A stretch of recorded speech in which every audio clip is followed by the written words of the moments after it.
What is happening, Packer fans? Welcome back to the Pack a Day podcast. I'm your host, Andy Herman. You can follow me on Twitter at Andy Herman NFL. You can follow the podcast at Pack a Day Podcast, and please make sure to like and subscribe if you have not already. Very much appreciate all of you for joining and listening and tuning in every single day. Definitely means a ton.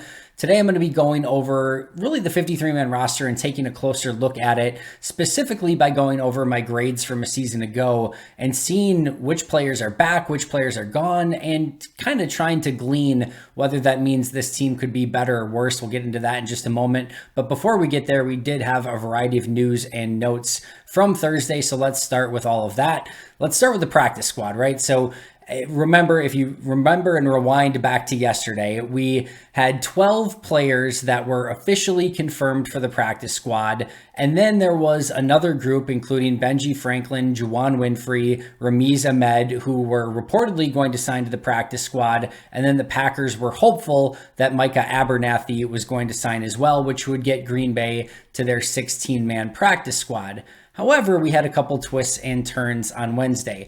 Benji Franklin and Juwan Winfrey officially signed as well, bringing the group to 14. And then the Packers also picked up tight end Sean Bayer, bringing it to 15, which meant that either Ramiz Ahmed or Micah Abernathy didn't exactly have a spot. Well, leave it to Bill Huber, who, his amazing reporting tracked this all down and found out that in fact, Micah Abernathy is set to sign with the Packers practice squad on Friday, taking the last final spot on the practice squad. So where does that leave Ramiz Ahmed, who the Packers have stated they wanted him back? He was reportedly going to sign with the practice squad, but as of right now, we don't really know what's going on. Yeah, I know Bill Huber had mentioned that there's still interest from Green Bay. It's still certainly within the realm of possibility that the Packers bring Ahmed on the practice squad. They would just have to make a corresponding move from the practice squad, meaning releasing one of the guys that was already added. You would think if they're just adding Benji Franklin and Sean Bayer that it's probably not going to be one of those two. So probably somebody that is already on the roster. If I had to take a guess, I would probably go with Travis Fulgham, simply because they just got Juwan Winfrey back and they've already got 7 guys on the active. They've got Winfrey on the practice squad. That would seem to make some logical sense, but maybe they go like a Ray Wilborn or, maybe a different direction too. But I think those would probably be the two names that maybe make the most logical sense. But either way, Green Bay will have to make some corresponding move if they do in fact want Ramiz Ahmed on the roster. And overall, I think it's great news that they were able to get Juwan Winfrey officially signed and reported by Bill Huber that Micah Abernathy will be back as well, which really means with Ramiz Ahmed pending, that Brian Gutekunst was able to get all of his key players back really on the 69-man roster. I know a couple of those guys, Rudy Ford, Benji Franklin, Sean Bayer, those guys were not on the Packers roster. So, and then we have to figure in Ramiz Ahmed here potentially as well. But overall, they got all the guys back that they wanted. They didn't have anyone claim that they were going to bring back even on the practice squad. Summers wasn't going to be there. They didn't lose any of their key practice squad guys that they wanted back. He really did a phenomenal job in keeping that entire group together. And whether that means Jonathan Ford or Samori Toure or any of the guys that they kept on the roster would have been claimed if they were released, tough to say. But the guys that they did release that they had interest in bringing back did not get claimed, and they were able to get all of them back on the practice squad pending Ramiz Ahmed at this point. We'll have to see what happens with him. So that is the update on the practice squad. I think the biggest news there is that they were in fact able to get Micah Abernathy back. He did clear waivers, and he should be on the practice squad on Friday. Speaking of new tight end Sean Barber, he is a 6 foot, 248-pound tight end. He was an undrafted free agent out of Iowa in 2021, a school that certainly has had some success at the tight end position. Did not do a ton at Iowa. He was a pretty sound run blocker, but really in his career, 18 receptions, 15.3 yards per catch, and 1 touchdown. So not a ton of productivity even in college. He does not have any NFL regular season snaps to his name at this point. So will be worth, kind of just seeing what they ultimately have there if he ever gets called up to the roster. It's certainly a position that doesn't have a ton of depth, so that could be something that gets called up through the course of the season. 6'5", 248, good size, but not a ton of intel on Sean Barber, unfortunately, but that's what we know right now. Another note, I guess, Danny Davis, the former Wisconsin Badger wide receiver who was waived and then cleared waivers and then put on IR, was officially waived with an injury settlement, or released with an injury settlement, I should say. So when he is clear from injury, he will be free to sign with any team or any other team's practice squad. So we'll keep an eye on Danny Davis. Maybe at some point, once he's officially healthy, they could maybe get him back on the practice squad. But usually those things end up with, players ending up in a different spot. So we're just going to have to kind of wait and see there. And last but not least, from a news standpoint, Greg Jennings and Tim Harris officially in Packers Hall of Fame. So they celebrated that on Thursday night. So congratulations to both Greg Jennings and Tim Harris on their induction into the Packers Hall of Fame. Regardless of what you think about Greg Jennings and his, stint with the Vikings and everything after that, a phenomenal Green Bay Packer when he was, with the team, and one of the better wide receivers that I've ever had the privilege of watching. Just a pristine route runner, and of course his big catch at the end of the Super Bowl in 2010 to sort of seal things. Of course, he had some huge plays that led up to that as well, but that really sort of game sealing, at least at the time, it felt like a game sealing reception to get a big first down, where the Steelers knew exactly what play was coming, and Jennings and Rogers just executed it so perfectly that it didn't matter anyway.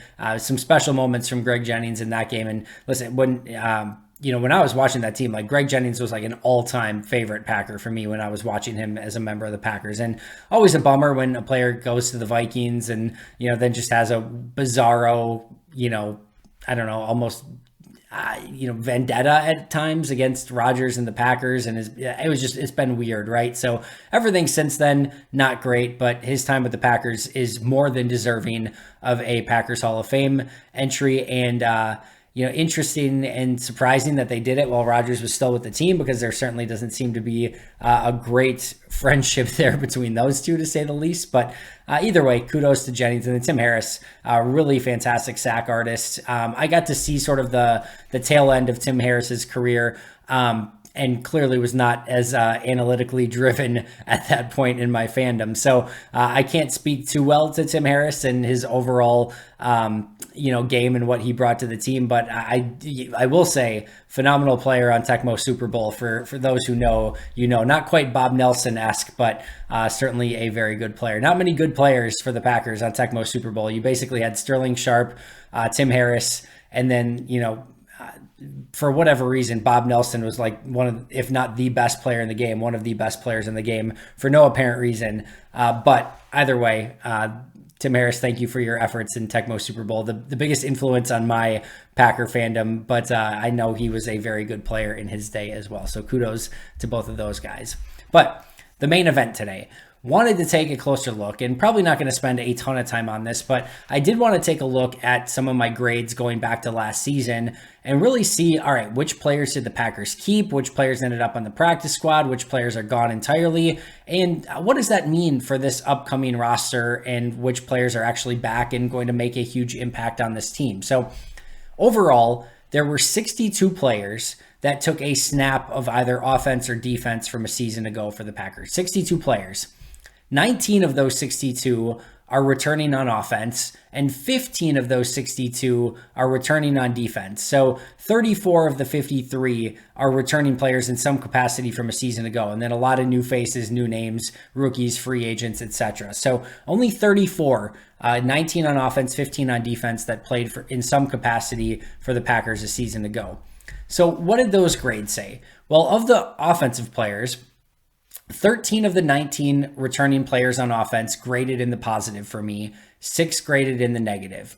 Of the players that left on offense, only 6 of the 13 graded in the positive, 3 graded neutral, 4 graded in the negative. So we'll get to who and what the scores were more on that in just a moment. But 13 out of 19 returning graded in the positive, while 7 of the 13 that left were either neutral or negative. So that would seem to be a pretty good sign, but even more telling on defense.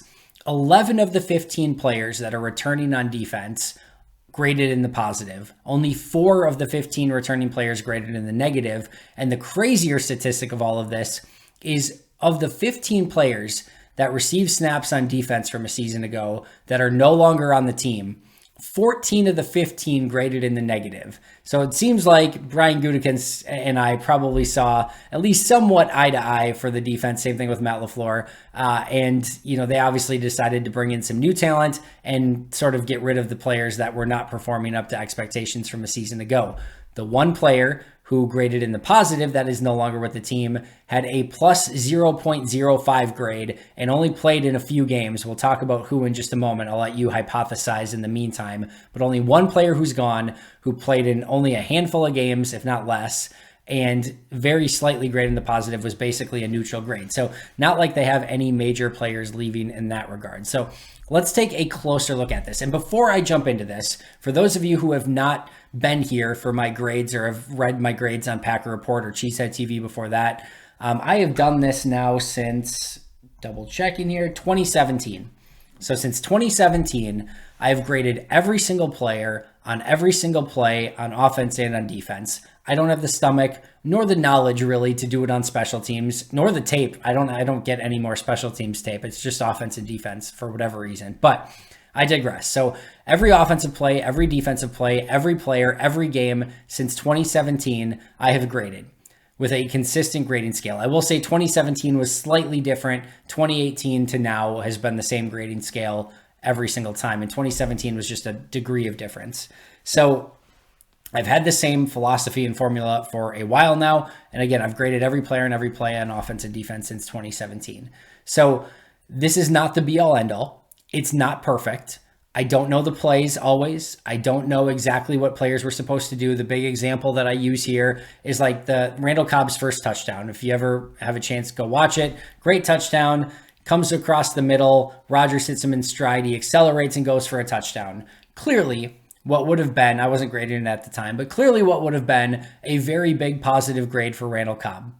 Except I wouldn't have known that he actually ran the wrong route on the play. So I can't grade him in the negative for running the wrong route. Obviously, the Packers coaching staff can. I can only grade what he did on the play and what I saw on tape. And the big thing I'll give you here is that I'm not grading what I don't know. I'm grading what I can see.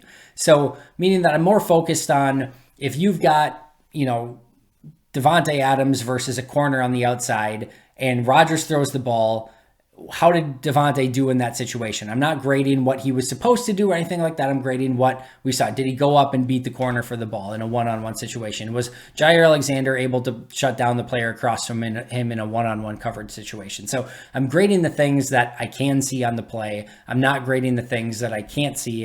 And there's always going to be some, room for error as well. And overall, I think over the course of the year, it evens itself out more often than not. And over time, more often than not, the players that have graded well into the negative have been fairly clear and have been not back either that season or the following season. It's just been fairly consistent. So it's sort of been proven to okay, this has value in some capacity. So take it for what it's worth. I put a lot of time, effort, and energy into those grades every year. It takes me a ton of time to grade all the plays. And I think anytime you get one player who's consistently grading something over a long period of time, you're going to be able to get insight out of it, right? So that's what I hope. But here were my grades on the players that, let's start on offense, are returning from a season ago. So Aaron Rodgers plus 21.05 returning, Aaron Jones plus 8.6, AJ Dillon plus 5.7,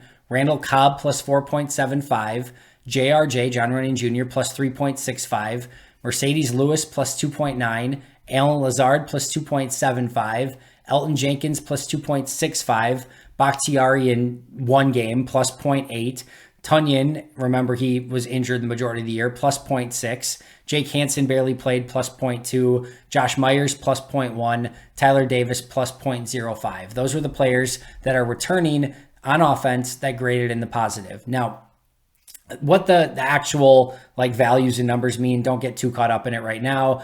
You can just basically tell what's really good. Aaron Rodgers plus 21.05. Neutral would be like Tyler Davis, 0 to, basically 0 to 1 is going to be a neutral grade, and really 0 to -1 is going to basically be a neutral grade. And then obviously it gets worse from there as well.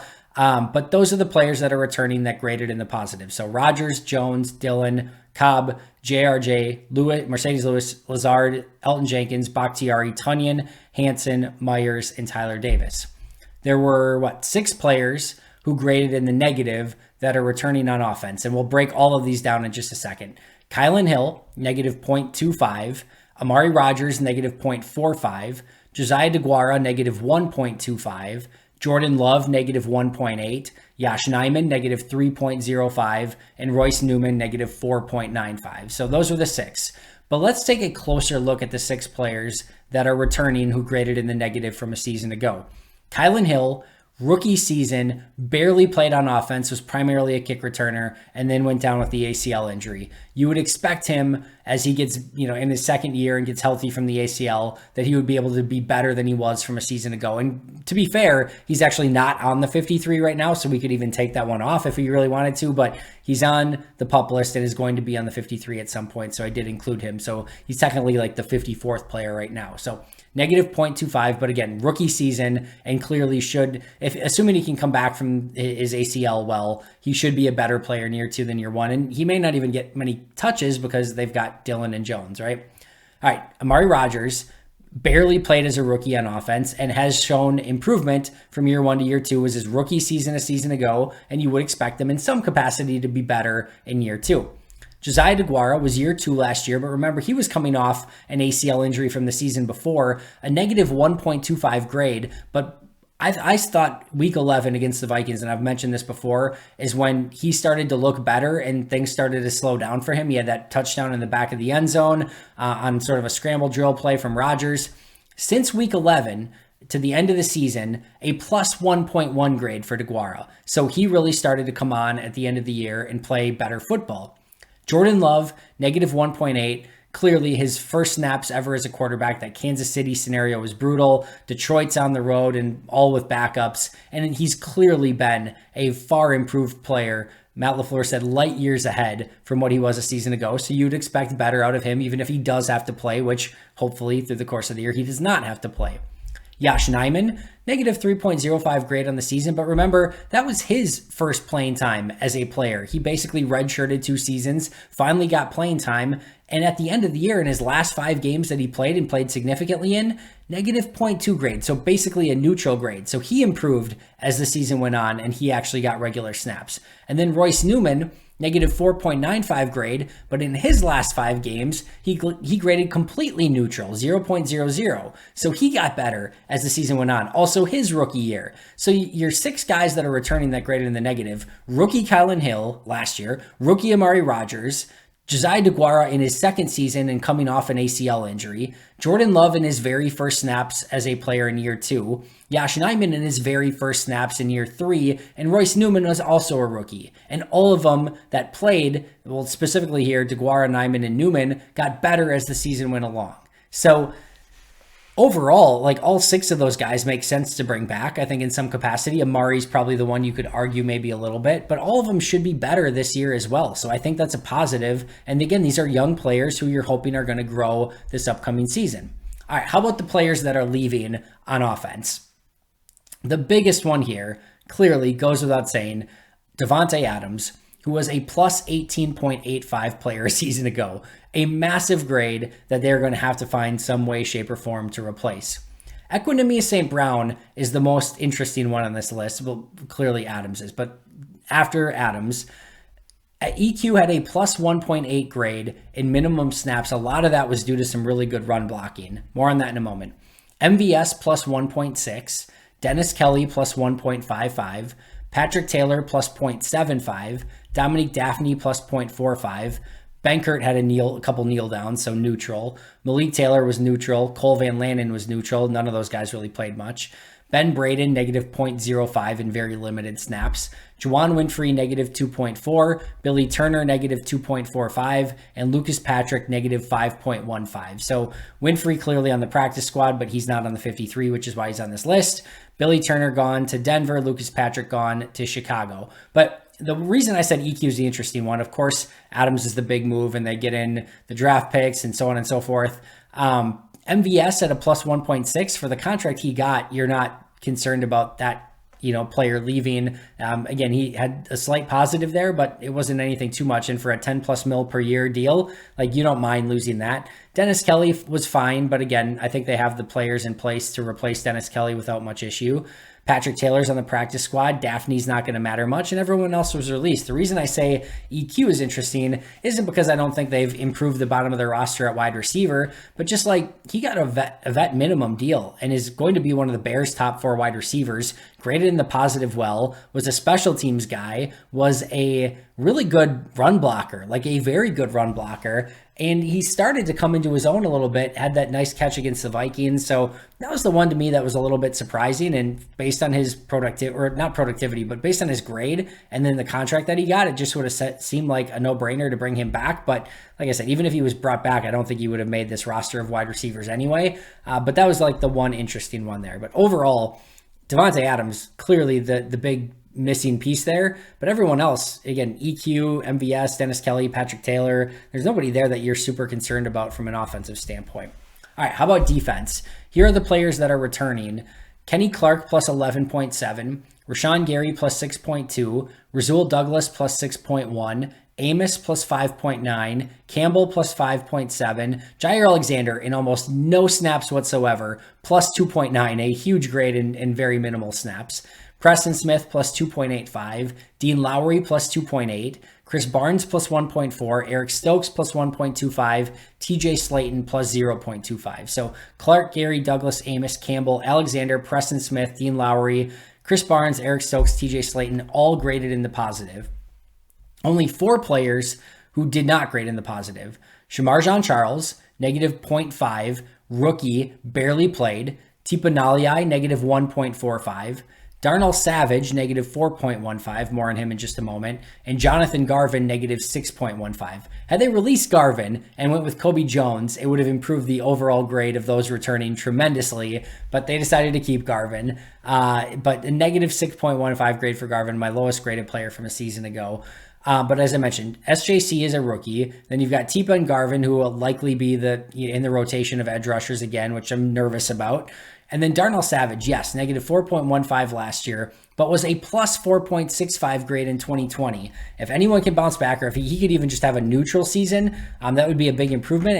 And overall, there's obviously no way they were going to let go of Savage, and he should be able to have a bounce back year this season. At least you would hope so. All right, last but not least, the players that left that graded in the negative, a lot of them, the only one that actually graded in the positive, like I said, with a plus 0.05 grade, the answer to your trivia question from before, Whitney Merciless. Barely played, had a very slight positive grade, very, very slight, the slightest that you could possibly get, actually. And again, he didn't play much, went with the injury. He's the only player on defense that they lost that graded in the positive at all. Other players, Ladarius Hamilton, who is on the practice squad, negative 0.05. Zadarius Smith, who barely played a season ago, and had he played, I'm sure he would have graded better, but negative 0.15. Jack Heflin, practice squad now, negative 0.25. Oren Burks, negative 0.35. Ty Summers, negative 0.4. Our good friend Abdullah Anderson, who I know you all remember very well, negative 0.45. Remember the Jalen Smith experiment for a couple weeks, negative 1.10. Do you remember Chauncey Rivers? I know you do. Negative 1.35. Isaac Yiadom. You loved Yiadom. I know you did. Negative 1.7. Tyler Lancaster, negative 1.85. Our good friend Kevin King, negative 2.2. Shandon Sullivan, negative 2.25. Kingsley Kiki, negative 3.3. And Henry Black, negative 3.75. So they really got rid of almost all the negatives on their defense from a season ago. Like I said, you would expect Darnell Savage to improve. You would expect Shamar Jean-Charles to improve if he gets in. Garvin and Tipa will have to sort of take a wait and see approach on. But overall, I think you look at the roster, Devonte Adams, and this is known by everyone, so I'm not breaking any news here. That's the big question mark, and how they're going to be able to replace the second highest graded Packer on the entire team a season ago. And for a couple seasons there was grading, right with Aaron Rodgers. Even last year, the MVP of the league plus 21.05, Devonte plus 18.85. The difference very minimal when it comes to those. So definitely going to miss Devonte Adams. Other than that, not a ton that you're looking at that they lost in any capacity that you're super concerned about. In fact, only 7 guys total that are no longer with the team that graded in the positive: Devonte, EQ, MVS, Dennis Kelly, Patrick Taylor, Dominique Daphne, and Whitney Merciless. And Daphne, Taylor, and Merciless were like slight positive. So Dennis Kelly, MVS, EQ, and Adams. EQ barely played, so you could even narrow it down to Devonte, MVS, and Dennis Kelly. And Jenkins and Bakhtiari, if they're healthy, they're playing tackles, which you're not going to miss Dennis Kelly then. So we can probably break it down even more. But overall, I think you have to remain bullish on what this Green Bay team can accomplish, assuming they can find a good plan with their weapons to replace Devonte Adams. That's going to be the major question mark. But other than that, really like what Goot's been able to accomplish. I think, going back to the defensive side of the ball, bringing so many of their positives back, getting rid of so many of their negatives, and now adding in Quay Walker, Devonte Wyatt, Jerron Reed, and improved TJ Slayton, getting Jair back for a full season. I just think he's made a lot of really positive moves on both sides of the ball, but really on defense, getting rid of some of the guys that weren't carrying their weight and bringing in some really new, fresh talent that I'm pretty darn excited about. That is going to do it for me today. Hope you enjoyed this episode. I will be right back here tomorrow with an all-new show. So make sure to subscribe if you haven't already. But until next time, and as always, go Pack Go.